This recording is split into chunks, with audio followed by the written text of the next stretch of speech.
Fry पॅनमध्ये असे ठेवून द्यायचे।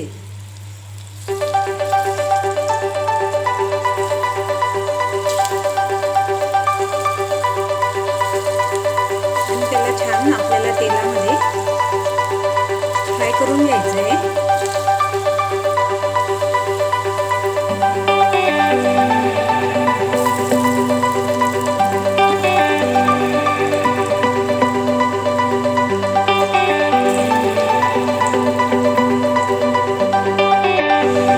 तेलामध्ये आपल्याला ह्या कोथिंबीरच्या वड्या दोन्ही साईडने व्यवस्थित फ्राय करून घ्यायच्या आहेत। आणि अशा फ्राय झाल्यानंतर अशा पद्धतीने फ्राय झाल्यानंतर आपल्याला त्यावर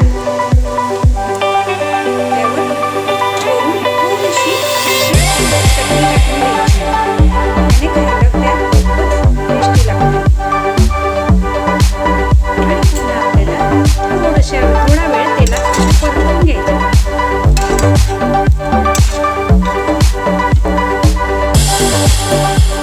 आता ह्या वड्या आपल्या तयार झाल्या आहेत, तर आपण त्यांना काढून घेऊ।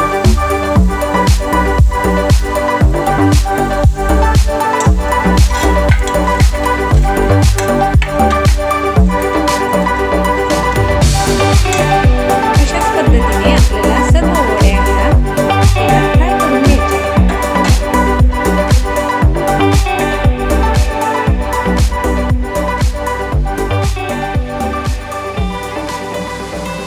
आपली कोथिंबीरच्या वड्यांची टेस्टी हेल्दी रेसिपी तयार झाली आहे। ह्या वड्या आपण अशाही खाऊ शकतो किंवा दह्यासोबत किंवा टोमॅटो केचपसुद्धा खाऊ शकतो। तुम्हाला जर माझा कोथिंबीरच्या वड्यांचा व्हिडिओ आवडला असेल तर लाईक करा, शेअर करा, सबस्क्राईब करा आणि कमेंट्स बॉक्समध्ये कमेंट्स पाठवा।